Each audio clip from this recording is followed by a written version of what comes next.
The next fundamental that I use to help heal myself as well as clients is nutrition. Here I was eating a diet for what I thought was a good diet for sports performance, and that's what it was believed to be.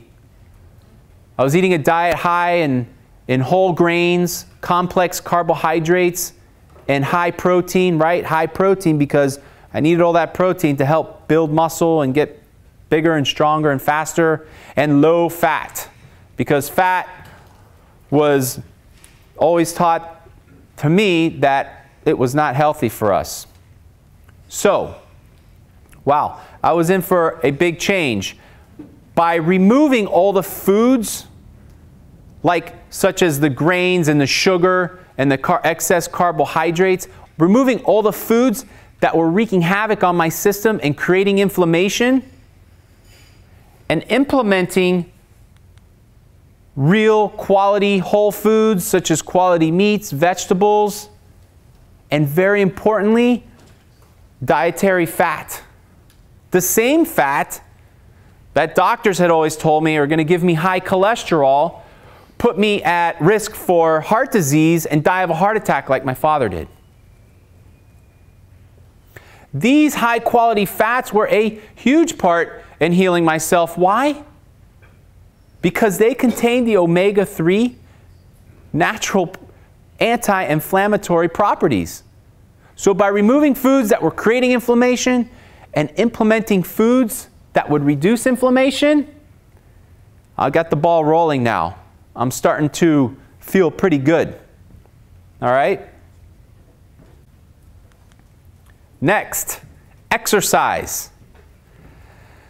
I am no stranger to exercise. I've been doing it probably since I was 14 years old. I had the weight set in my weight room.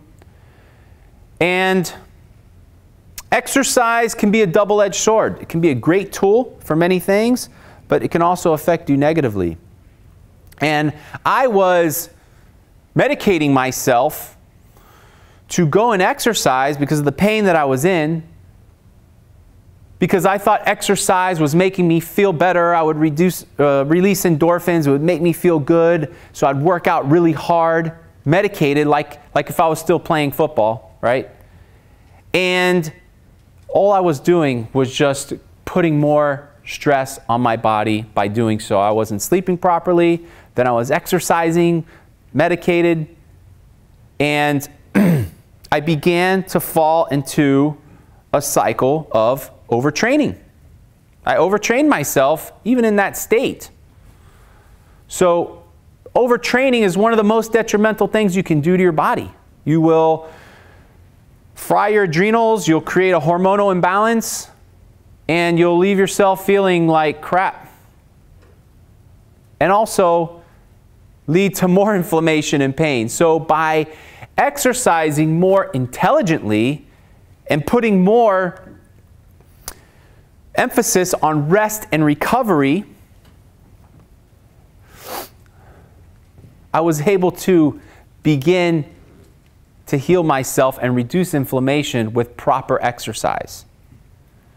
Because going to the gym 3-4 times a week is like 3 to 4 hours in a week, right? There's 168 hours in the week. So saying went to the gym 3 times, what are you doing for the other 165 hours, right? So I began to add a lot more daily movement in my life. I had become pretty much sedentary outside of going to the gym. I would be, sitting down a greater part of the day. So I began to add more daily movement. And on my website, I came up with the commuter workout, which are all different techniques for those that have to commute long distances to and from. Simple techniques such as taking the stairs all the time, parking your car a further distance away. It takes 30 minutes to find a parking spot in South Beach. It really does.